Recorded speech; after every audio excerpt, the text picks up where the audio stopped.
As Donald Trump ramps up attacks on judges and the law firms he perceives to be a threat, Supreme Court Justice Sonia Sotomayor had this to say on Friday. More than ever, we have to get up and explain and repeat and explain again why judicial independence is critical to everyone's freedom. Because arbitrary power is just that. And it means that anyone is going to be subject to unfairness at someone else's whim. Joining us now, Democratic Congressman Jamie Raskin of Maryland. Congressman, it's great to have you back at the table. And I think Justice Sotomayor's point there is a significant one at this time, because we do see what happens when power is unchecked and people are, at least in the early stages, confused about what they should do or not do. That thread of the rule of law has to be the firm holding line here. And that's part of what you've raised up going back into the first Trump administration about the process and how we govern ourselves. You're now in a situation where you're seeing more response from people on the street to that. It's no longer just an intellectual exercise or philosophical discussion. It's real for a lot of people. Well, there's a young man who's an immigrant who lives in Dallas who has been flown to El Salvador and is in jail there because he has an Autism Speaks tattoo on in honor of his brother who has autism. That's because the president of the United States decided we were in wartime, even though Congress hasn't declared a war, or he decided there was a military invasion, although obviously there's no military invasion. Then they decided to sweep people up without any due process at all. And due process, it's becoming increasingly clear to everybody, are the two most beautiful words in the English language, because otherwise innocent people can be thrown into a dragnet with everybody else and end up in a torturer's prison in El Salvador under a dictator. You have this administration, as you well know, Congressman, going after law firms, and there was the deal they cut with Skadden to avert punitive directive, Skadden committing to at least $100 million in pro bono legal services for causes he, meaning Donald Trump, and the firm supports. Is that a compromise? Is that a deal, or is that a shakedown?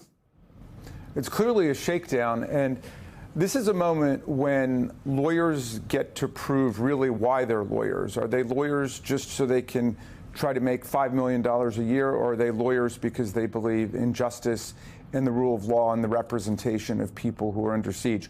The judges get to prove why they're judges. Are they judges because they just like the sinecure and the tenure of being in the judicial branch, or do they understand their responsibility to enforce the rule of law against arbitrary power, as Justice Sotomayor was saying? And what's amazing to me is that tons of lawyers are standing up. Tons of judges, like Judge Boasberg, who was originally appointed to the bench by President Bush, are standing up, but some are not. And we saw that, of course, with Paul Weiss. We saw that with Skadden Arps. But then on the other hand, you've got the law firms like WilmerHale, which are Jenner and Block, which are proving that, at this moment of historic crisis in our country, that their lawyers, regardless of how much money they're going to make at the end of the year, because they believe in the rule of law and the values associated with it, like due process, like freedom of speech, like respect for the dignity of individuals, and the idea that, no, we don't have a king here, we have a president. That one of the interesting, fascinating parts for this, I think, and it really kind of goes back to what's happening on the ground. We've had conversations over the last few weeks with more and more members who are seeing activity, seeing you yourself hosting a town hall on the Eastern Shore in Andy Harris's district, and the milk cartons of Andy sort of popping up, and the fact that a lot of Republicans have been instructed not to participate. Just don't hold the town hall, folks. That's you can be told not to hold a town hall. It doesn't mean one's not going to happen.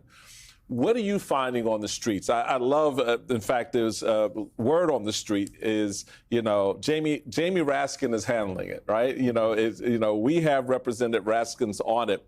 You've kind of been among a handful of folks who have really kind of been driving this narrative around the engagement of people and leveling up their frustration. So it sort of takes a little bit of the partisan politics out of it, because it's real people, Democrats, Republicans in Republican districts saying, what is this? What are you doing? This is not who we should be or who we are. I mean, this is democracy in action, right? I mean, just like the lawyers and the law firms are proving why they're really in this, the legislators are proving why we're in this. You know, are we just looking for job security and to go and push a little button, you know, red or blue every day? Or are we organizers for democracy? Right. And that means that we got to go and fight when we're in committees and subcommittees and in Congress. And we got to go back and explain to people in our districts and other people's districts what's going on and hear from them about what they want us to be doing. But this is also a moment for citizens to be citizens. And I see tons of people standing up. When I went out to the Eastern Shore to Cambridge, there were more than 900 people who came out to look for their congressman. They had a big milk carton, as you're saying, with Andy Harris's picture on it. I said, hey, if your name's on the ballot, your face should not be on the milk carton. You should be out here with your people listening to them. There's tremendous concern about Social Security.